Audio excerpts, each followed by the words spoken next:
우리 하나님 말씀 시편 137편 말씀을 함께 보시겠습니다. 여러분 교재에 나와 있긴 해요. 교재에 있는 말씀을 우리 함께 읽어 보도록 하겠습니다.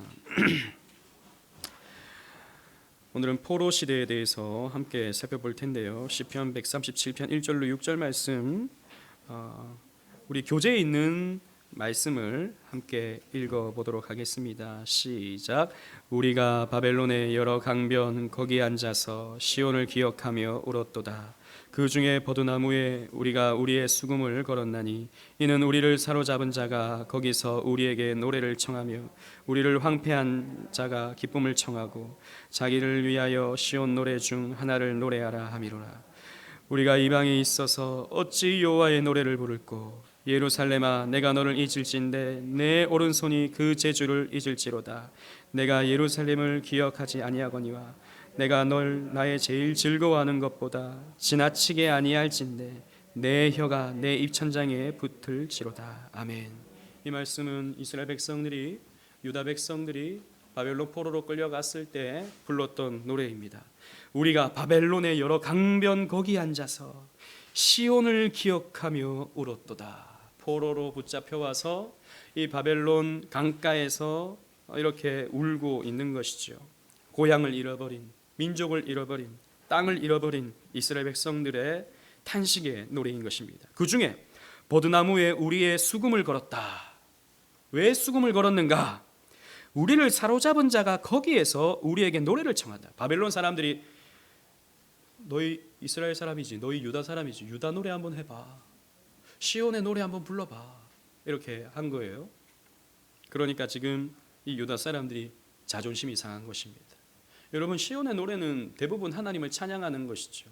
하나님을 찬양하는데 바벨론 사람들이 찬양을 하면 이러는 것입니다. 그런데 너희의 그 위대하신 하나님은 어디 계시길래 이렇게 너희들은 바벨론에 붙잡혀 와 있냐? 이렇게 말하는 것이죠. 비웃는 것이죠. 조롱하는 것이죠. 그러니까 아예 노래하지 않겠다. 수금을 아예 걸어버린 것입니다. 버드나무에. 원래는 그 수금을 가지고 하나님을 찬양해야 되는데 그 수금을 걸어버린 것입니다. 우리는 당신들 앞에서 노래하지 않는다. 당신들 같이 하나님 인정하지 않은 사람 앞에서 우리는 노래하지 않는다 라고 이렇게 하고 있는 것이죠. 그러면서 우리가 이방에 있어서 어찌 여호와의 노래를 부를꼬. 이 이방 사람들 앞에서 우리가 어떻게 여호와의 이름을 찬양할꼬, 이렇게 말하고 있는 것이죠.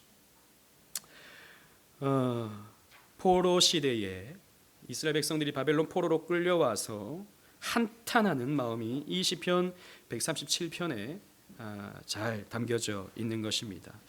그래서 우리가 다시 한번 좀 정리해 보자면, 성경의 큰 그림을 다시 한번 그려보자면, 첫 번째 우리 창조 시대입니다. 창조 시대의 주요 인물이 누굽니까? 아담, 하와는 그냥 쓰겠습니다. 그리고 노아 이런 인물이 창세기 1장부터 11장까지 창조 시대의 내용이 담겨져 있죠. 두 번째는 족장 시대. 아브라함, 이삭, 야곱, 요셉의 이야기가, 이 족장들의 이야기가 펼쳐지죠. 그리고 요셉의 때에 이스라엘 백성들이 어디로 갑니까? 애굽으로 가게 되죠.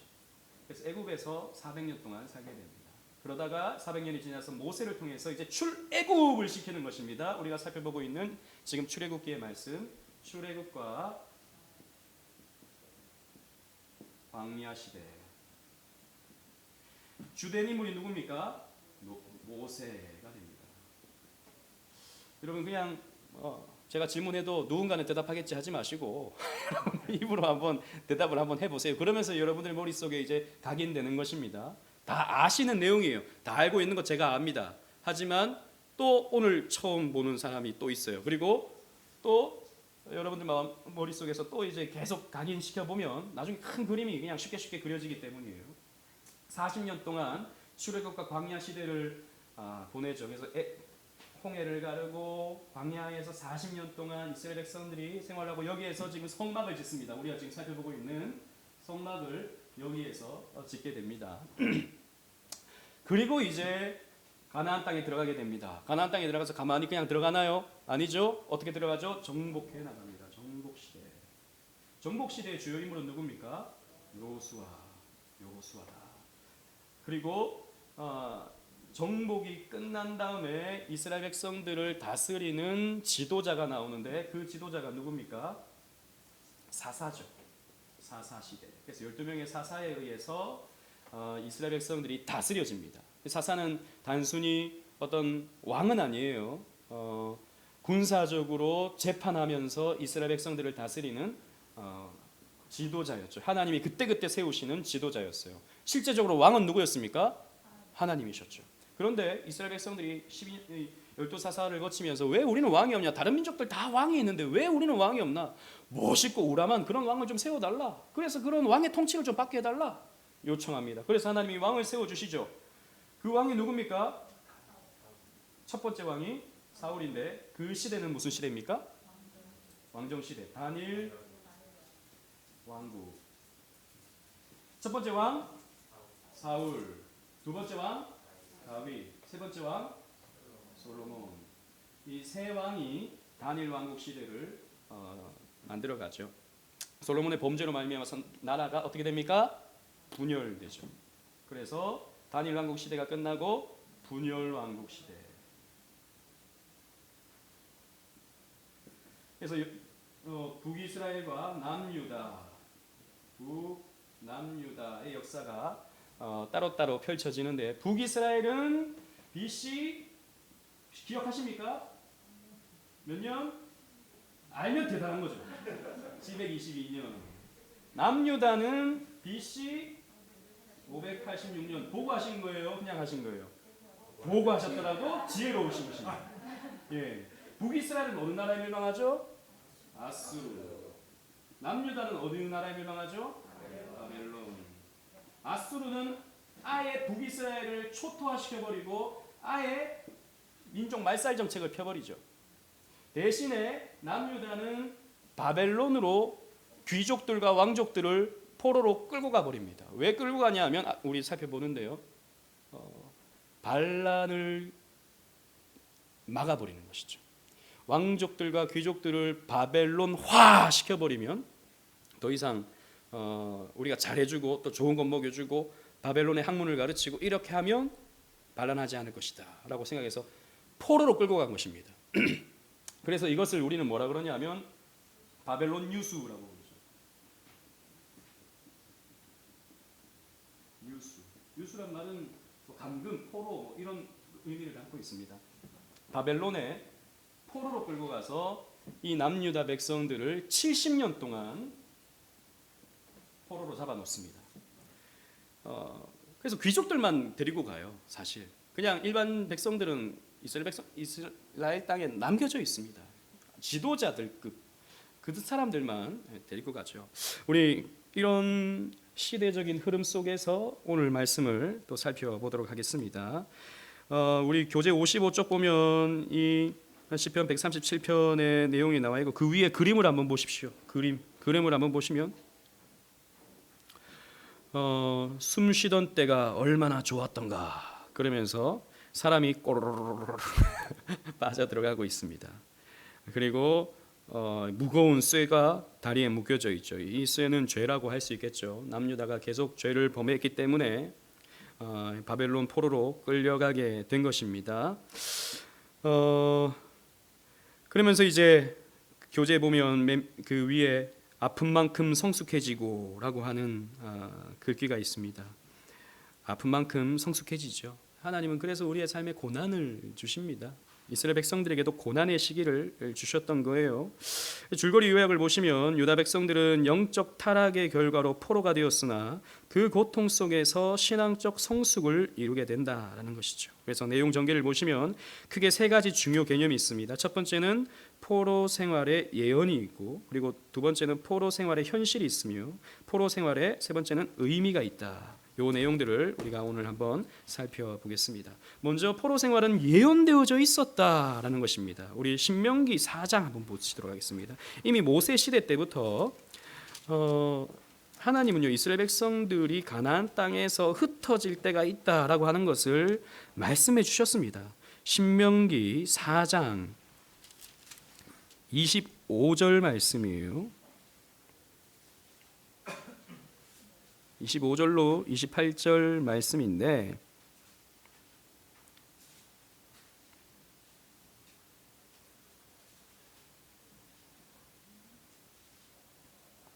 자, 26절, 27절 말씀을 함께 읽어보도록 하겠습니다. 시작. 내가 오늘 너천지를 불러 증거를 삼노니 너희가 요단을 건너가서 얻는 땅에서 속히 망할 것이라. 너희가 거기서 너희의 날이 길지 못하고 전멸될 것이니라. 여호와께서 너희를 여러 민족 중에 흩으실 것이요 여호와께서 너희를 쫓아보내실 그 여러 민족 중에 너희의 남은 수가 많지 못할 것이며. 자, 여기 보시면 너희가 이제 앞으로 망한다, 아니 이제 가나안 땅을 정복해 가야 하는 이스라엘 백성들에게 너희가 앞으로 망하게 된 것이다 라고 말씀해 주셨어요. 그리고 하나님이 너희를 어떻게 하신다 그럽니까? 흩으실 것이다 라고 말씀해요. 여러 민족 중에 흩으실 것이다 라고 이미 모세 시대에 불순종하게 될 때 하나님이 이렇게 너희들을 만드실 것이다 라고 가르쳐 주셨어요. 그리고 이사야 시대, 이 남유다 시대였죠. 이사야 시대도 마찬가지였습니다. 이사야 24장을 한번 보시도록 하겠습니다. 이사야 24장 4라고 되어 있죠. 이사야는 이사야 24장 1절 말씀 함께 읽어보도록 하겠습니다. 시작. 보라, 여호와께서 땅을 공허하게 하시며 황폐하게 하시며 지면을 뒤집어 엎으시고 그 주민을 흩으시리니. 너희들이 이제 앞으로 범죄하게 되면 하나님이 너희들을 흩으실 것이다 라고 이사야 선지자를 통해 이미 남유다 왕국에 예언해 주셨던 것입니다. 그리고 궁극적으로 우리 지난주에 살펴봤던 남유다의 마지막 시대의 선지자였던 예레미야는 70년 후에 너희들이 돌아온다. 지금 바벨론이 공격해 오는데 굳이 싸울 필요 없다. 싸워봤자 우리들만 죽는다. 하나님이 우리를 포로로 끌고 가셔서 70년 후에 돌아오게 할 것이다 라고 예레미야가 예언했다가 된통 그냥 얻어 터지고, 그래서 애굽으로 끌려가서 결국에는 죽게 돼버리고 말지요. 아무튼 이러한 예언이, 포로 생활에 대한 예언이 있었던 것입니다. 그러면서 이 70년을 하나님께서 포로로 끌고 가고 바벨론 땅에서 살게 해 주시겠다라고 약속하시는데, 여러분 왜 70년일까요? 70년. 70년이라고 하는 숫자. 여기 다양한 의미가 있을 수 있겠지만 이 부분에 대해서도 성경에 어떤 힌트가 있습니다.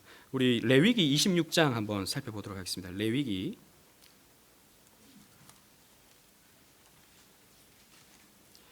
26장 33절로 35절 말씀인데요.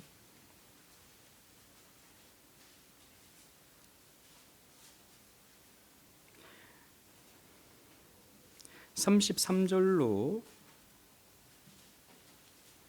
35절 말씀을 우리 함께 읽어보도록 하겠습니다. 시작. 내가 너희를 여러 민족 중에 흩을 것이요 내가 칼을 빼어 너희를 따르게 하리니 너희의 땅이 황무하며 너희의 성읍이 황폐하리라. 너희가 원수의 땅에 살 동안에 너희의 본토가 황무할 것이므로 땅이 안식을 누릴 것이라. 그때 땅이 안식을 누리리니 너희가 그 땅에 거주하는 동안 너희가 안식할 때에 땅은 쉬지 못하였으나 그 땅이 황무할 동안에는 쉬게 하리라. 아멘.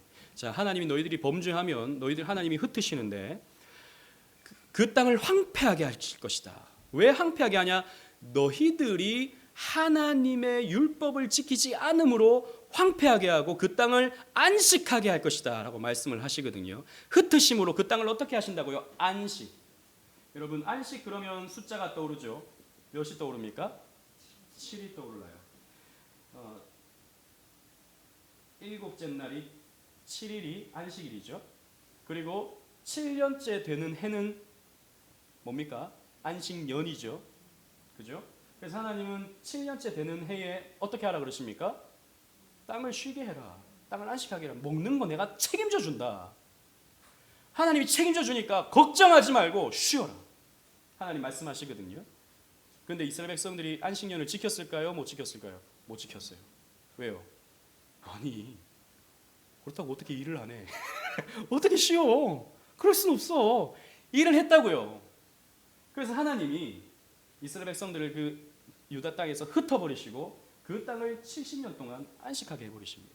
7자는 안식이죠. 곱하기 7 곱하기 10이 되는 것입니다. 성경에서요 10, 100, 1000 이런 글자, 이런 숫자가 붙는 것은 어떤 의미냐면 풍성한, 완벽한 그런 뜻을 가지고 있어요.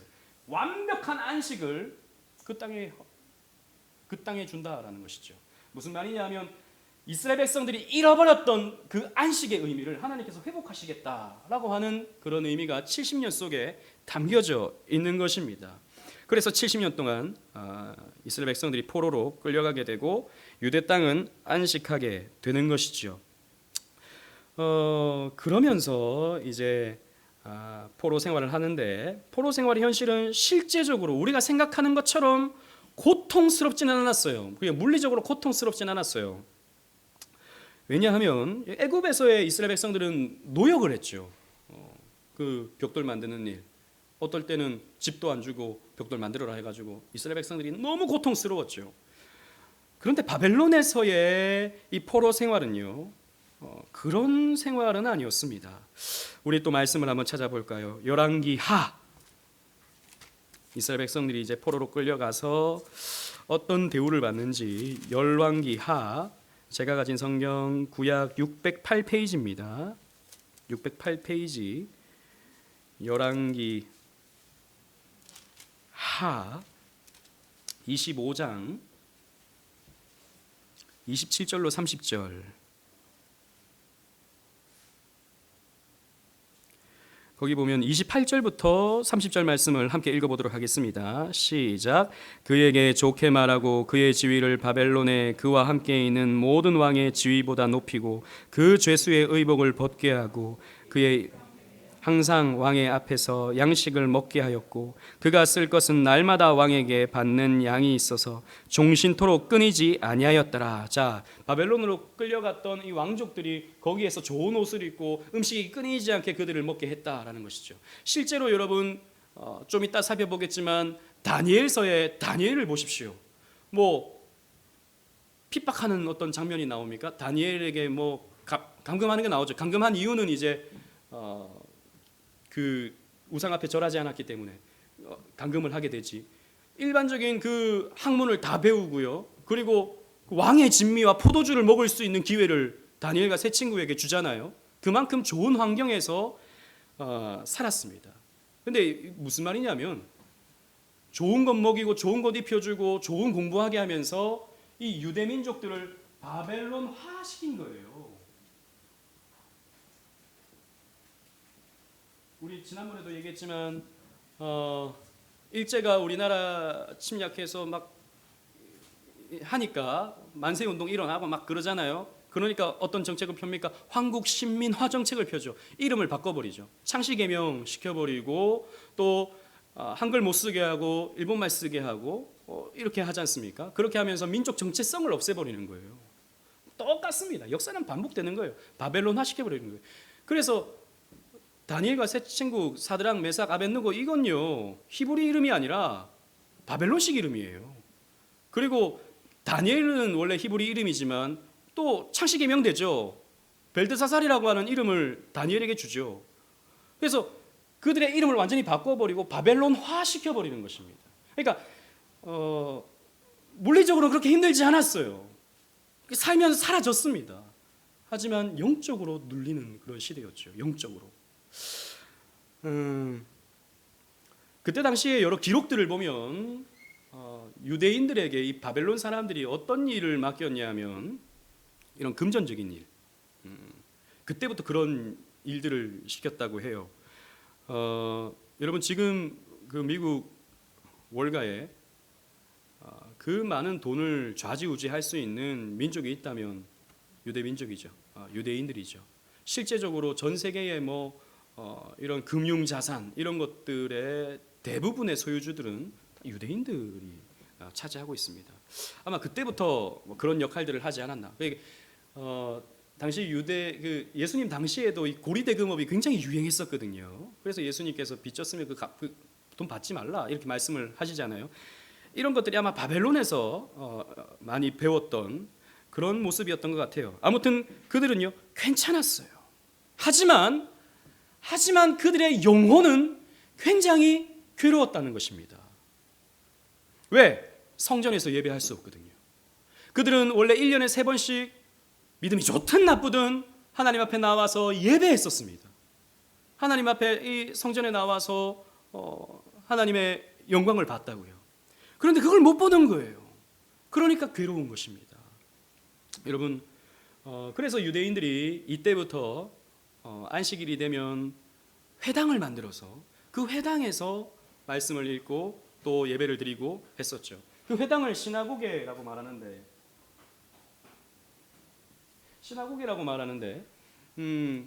이 회당이 이제 바벨론에 이렇게 만들어지면서 사람들이 성전 중심보다도 회중 중심으로 이렇게 모여가지고 하나님 말씀을 나누고 은혜를 나누기 시작했습니다. 이게 나중에 이제 교회로 발전이 되죠. 그래서 사도 바울이 이 시나고게를 중심으로 복음을 전하게 되었고 이 시나고게가 결국에는 교회로 발전하게 되는 것입니다.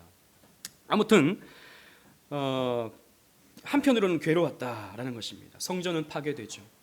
그 히스기야가 바벨론 사람들에게 성전의 내탄고를 다 보여주죠. 성전의 그 아름다운 그 그릇들을 이런 것들을 다 보여줍니다. 그래서 바벨론 사람들이 침투에 들어와서 그 성전을 회파해버리고 하나님의 성전을 군화로 짓밟고 들어와가지고 그 기물들을 다 빼가죠.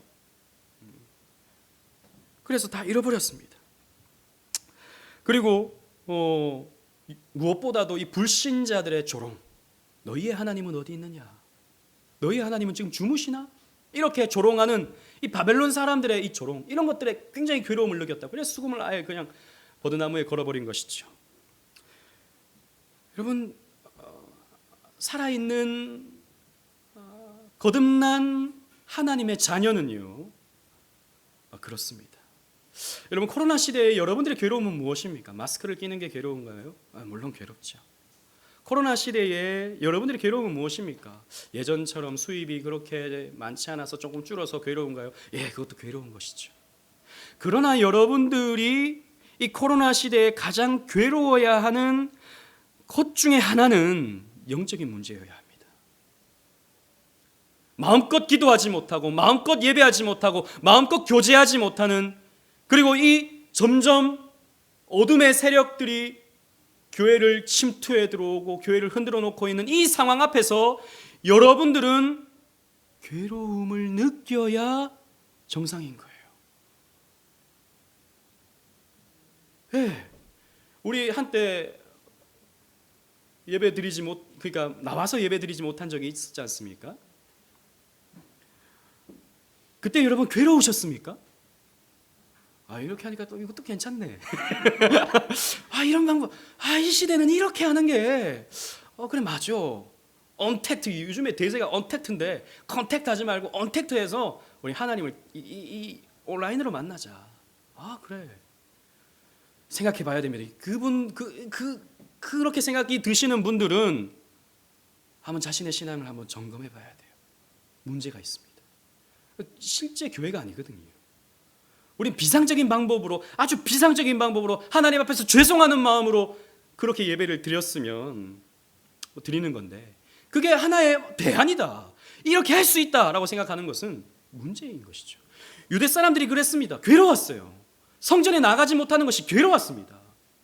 아니 1년에 3번 그 고생스러운 양 끌고 가야 돼, 소 끌고 가야 돼. 그리고 옛날처럼 옛날에 무슨 자동차가 있습니까? 뭐가 있습니까? 사나흘 밤낮 걸어서 가야 되는 거예요. 추위와 더위와 싸우면서요. 그런데 가서 예배 드릴 때 내가 하나님 자녀지, 하나님 나와 함께 하시지, 이건 느끼고 돌아갔다고요. 근데 그게 안 되니까 괴로웠던 거거든요. 오늘날 우리 시대에, 이 코로나 시대에 우리 그리스도인들이 가져야 할 마음이, 저는 이런 마음이라고 생각합니다. 그래서 나중에 포로 귀환 시대에 이스라엘 백성들이 하나님께서 우리를 포로로 돌리실 때 우리는 꿈꾸는 것 같았다 그러잖아요. 여러분, 코로나가 끝나는 그때가 바로 우리가 꿈꾸는 것 같은 기쁨을 맛보는 때여야 합니다. 그게 우리가 회복되어야 할 거예요. 그게 아니라면 우리의 신앙은 문제가 있고 병들어 있다는 증거입니다. 교회를 안 가도 괜찮고 기도를 안 해도 괜찮고. 여러분, 이거는 병들어 있는 것입니다. 아니면 죽어 있는 것입니다. 아니면 생명이 아예 주어진 적이 없는 그런 상황일 것입니다.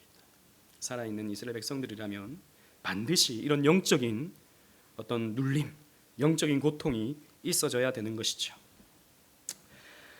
포로 생활의 의미를 보시겠습니다. 하나님의 징벌은 동시에 영적인 유익과 각성이었습니다. 그래서 이스라엘 백성들이요, 이 바벨론 포로 생활을 하면서 각성을 하게 되거든요. 나중에 또 우리 선지자들의 말씀을 살펴보면서 그 내용들을 한번 확인해 보도록 하겠습니다. 하나님의 심판이요, 큰 고통의 시간이었습니다. 하지만 하나님께서 하시는 모든 일이 그러하듯 거기에도 하나님의 은혜가 있었죠. 포로 생활을 통해 유다 백성은 아주 많은 신앙적 유익을 얻었습니다. 첫 번째, 성전 중심으로 신앙생활하는 것이 얼마나 좋은가를 깨닫게 되었어요. 여러분, 우리에게 지금 당장 적용할 수 있습니다. 성전 중심의 신앙생활이 얼마나 중요한가, 좋은가를 깨닫게 되는 것이죠. 회당 중심의 신앙생활이 시작되는데 이제 공동체가 형성되기 시작하는 겁니다. 이제 모여서 이스라엘 백성들이, 유다 백성들이 모여서 하는 그런 시나고게를 중심으로 해서 신앙생활이 시작되고 이게 나중에 교회로 발전되죠. 그리고 아브라함 때부터 시작해서 자기들이 얼마나 하나님의 사랑을 많이 받았나를 생각하고 그 역사를 정리하게 됩니다. 그래서 이 포로기 때 이런 열왕기 상하가 기록되고 나중에 갔다 와서 역대 상하가 정리가 되죠. 그리고 네 번째로 신학적 안목을 가지고 역사를 다시 정리하게 된다. 뭐 그 내용이죠. 그래서 선지자들이 등장해서 이 포로 시대에 하나님 말씀을 전하게 됩니다. 먼저 에스겔입니다. 우리 에스겔과 우리 다니엘에 대해서만 우리 좀 살펴보도록 하겠습니다. 에스겔 선지자는 사독 계열의 제사장 후손입니다. 제사장이면서 동시에 선지자적 역할을 해요. 이 에스겔은요 25살의 나이에 느부갓네살에 의해 포로로 끌려가게 됩니다. 그래서 바벨론에서 살게 되죠. 그발 강가에서 이제 하나님을 만나서 하나님이 보여주시는 환상을 보게 됩니다.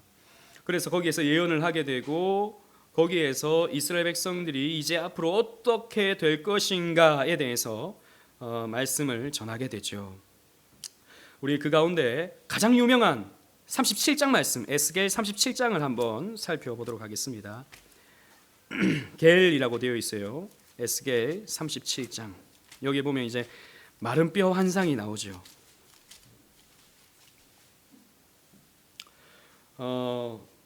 에스겔이 이제 하나님이 에스겔을 어디로 데려가십니다. 환상 가운데 데려가시는 거예요. 그러면서 보는데 마른 뼈들이 수북히 쌓여 있습니다. 여러분, 해골, 이 뼈다구들이 산이 이렇게 되어서 쌓여 있는 거예요. 너무 말라가지고 이제 오랫동안 이제 먼지가 풀풀 쌓여 있는 그런 뼈가 되는 것입니다. 그런데 이제 하나님께서 물으시죠. 하나님께서 물으십니다. 에스겔아, 이 뼈가 능히 살겠느냐? 물어보십니다. 그때 이제 에스겔이 이렇게 대답하죠. 하나님께서 하십니다. 3절 말씀에 보면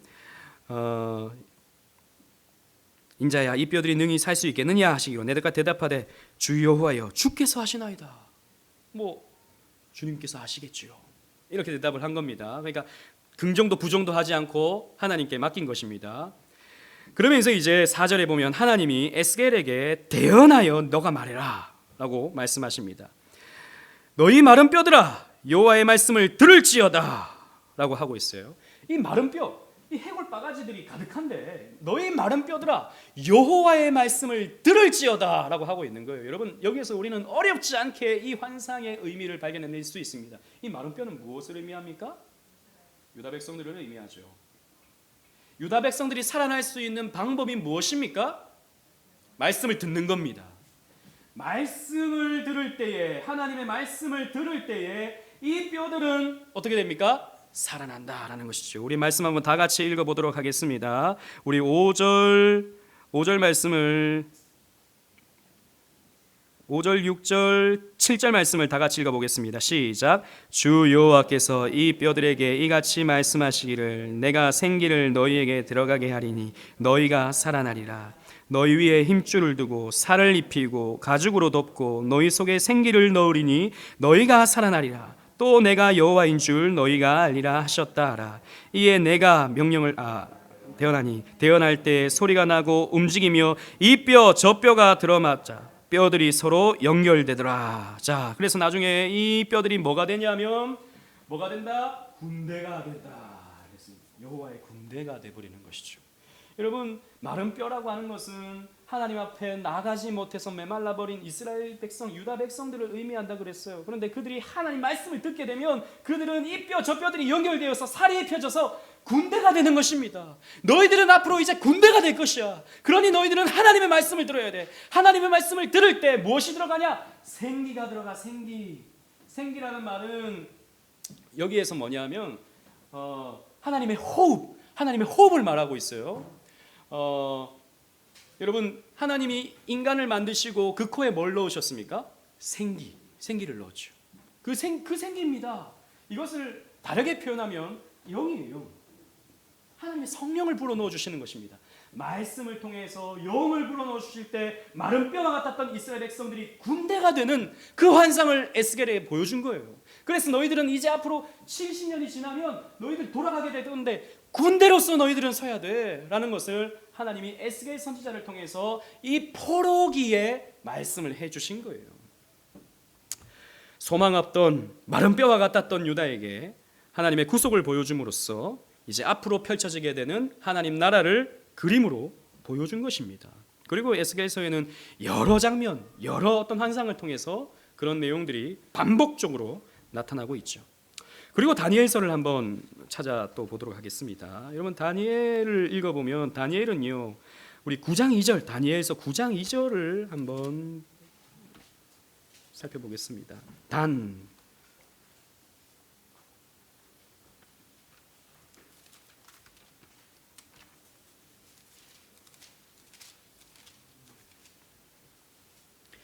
다니엘은요, 이 예레미야서를 읽었어요. 우리 함께 그 9장 2절 말씀을 읽어보도록 하겠습니다. 시작. 곧 그 통치 원년에 나 다니엘이 책을 통해 여호와께서 말씀으로 선지자 예레미야에게 알려주신 그 연수를 깨달았나니 곧 예루살렘의 황폐함이 70년 만에 그치리라 하신 것이니라. 다니엘은 알았어요. 뭘 알았어요? 이 포로기가 끝난다라고 하는 것을 알았어요.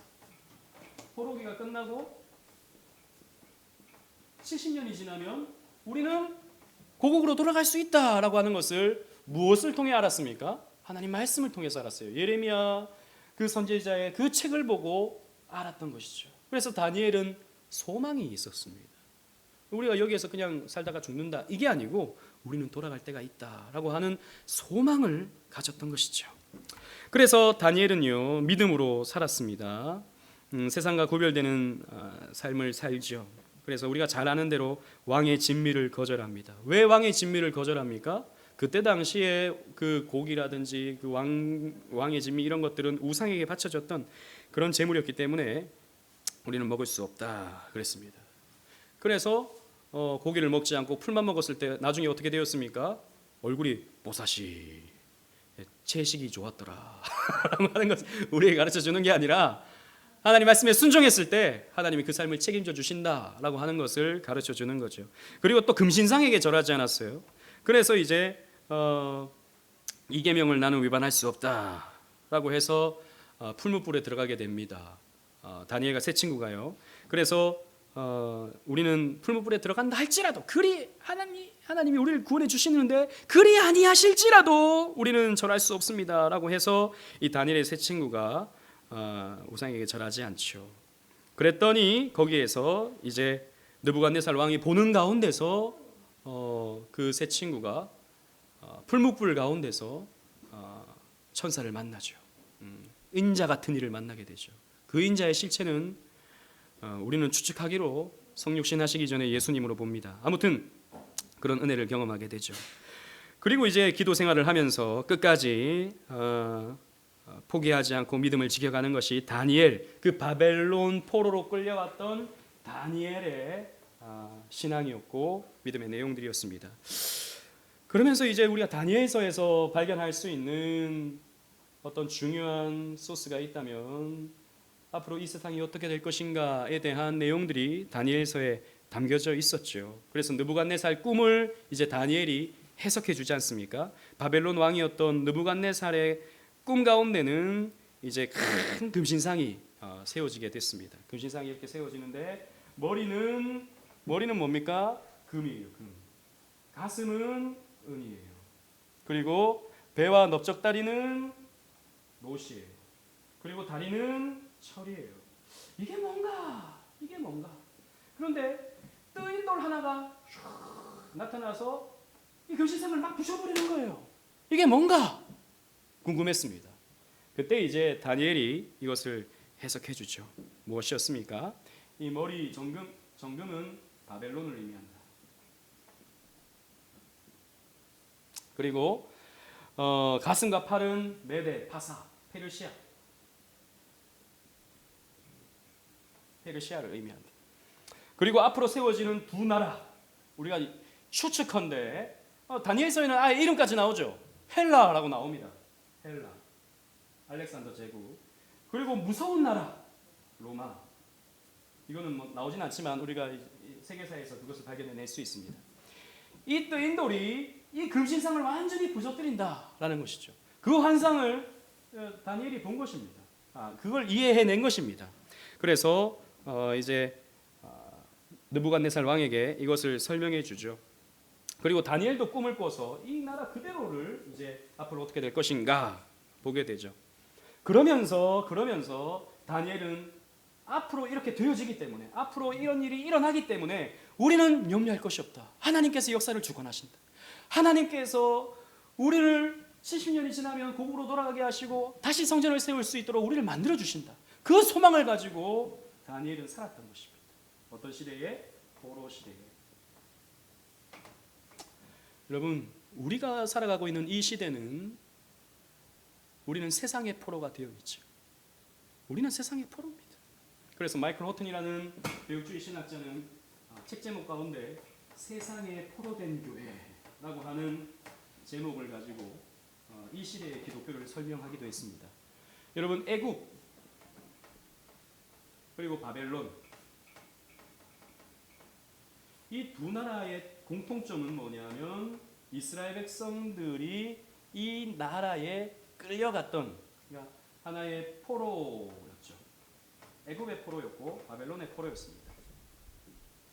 또 하나의 공통점이 있다면 두 나라는 풍요의 나라였어요. 풍요의 나라. 애굽은 우리가 잘 알다시피 나일강의 하류에 위치하고 있어서 아주 푸르릅니다. 여러분 나중에 한번 해보세요. 요즘에 그 구글 지도 있잖아요. 여러분 스마트폰에 구글 지도 이렇게 쭉쭉쭉쭉 펴보시면 이 아프리카 대륙이 쭉 나오잖아요. 그리고 이 주변 나라들이 쭉 나와요. 그런데 요즘에 좋은 게 그냥 길만 나오는 게 있고 위성 사진으로 볼 수 있는 게 또 있어요. 저는 가끔씩 하거든요. 심심하면 이렇게 보면 재밌어요. 제가 옛날에 갔던 외국 또 이렇게 길 이렇게 보면 또 재밌기도 하거든요. 재밌는 건 뭐냐면 나머지 요 땅은 다 어떤 색깔이냐면 황토색입니다. 황토색. 근데 여기에 색깔은 뭔지 아세요? 푸르러요. 푸르름. 푸르러요. 왜냐? 이 나일강에 이 물줄기가 여기서 흩어지면서 삼각줄을 이루면서 굉장히 풍요로운 땅이 되거든요. 그래서 여기는 뭘 심으면 쑥쑥 자랍니다. 일조량도 좋겠다, 수량도 풍부하겠다, 쑥쑥 자라는 것이죠. 그래서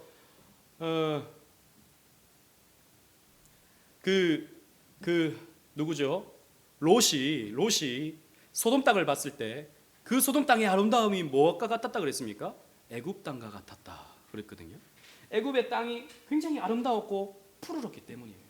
그리고 요 이제 반도가 있고 이제 여기 페르시아 많이 있고 뱀 이제 유프라테스 강, 티그리스 강 사이에 여기에 바벨론이 있잖아요. 여기 바벨론. 이제 여기 유대 지중해가 있고 여기 유대 땅이라면 아마도 이렇게 갔을 거라고 생각해요. 이렇게 바로 질러간 완전 사막길이기 때문에 가기는 힘들고 요 강길 따라서 이렇게 갔을 것이라고 생각합니다. 아무튼 요 땅도 마찬가지죠. 유프라테스 강과 그리고 티그리스 강이 그 중간 지역 메소포타미아 중간 땅, 요 땅은 너무 푸르른 땅이에요. 그래서 여러분 나중에 요 스마트폰으로 한번 확대해서 보세요. 그 위성 사진으로 여기만 푸르릅니다. 다른 땅은 다 황토색이에요. 근데 여기만 푸르러 농사가 잘 되는 땅인 것이죠.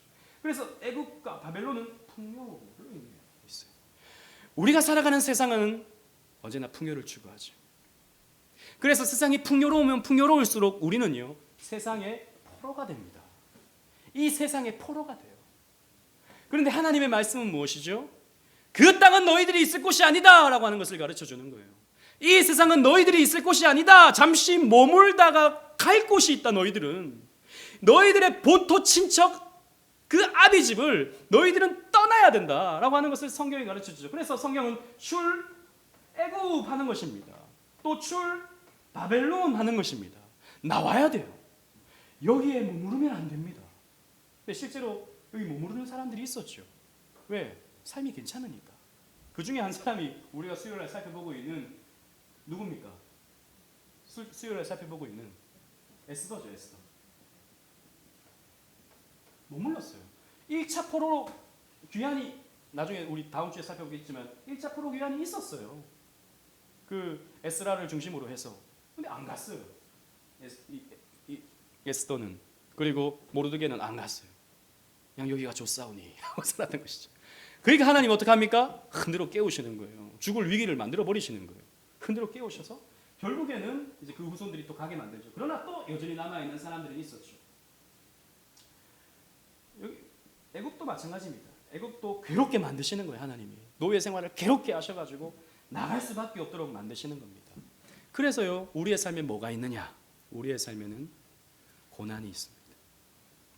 우리의 삶에는 고난이 있어요. 우리 이 세상에 고난이 없으면 우리는 이 세상이 너무 좋아가지고 하나님 필요 없어요.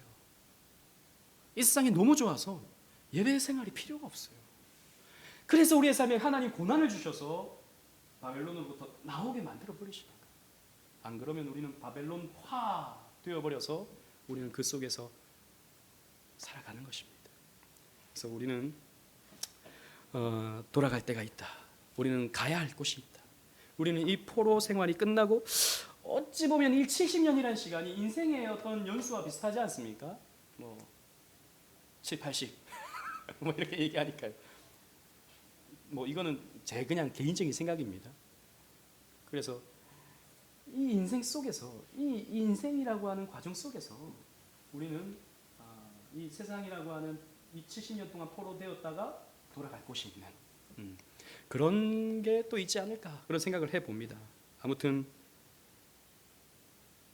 우리는 이 세상의 포로입니다. 우리가 갈 곳이 있어요. 가야 할 때가 있습니다. 주님 부르시면 우리는 가야 됩니다. 미련 없이 가야 되는 것이죠.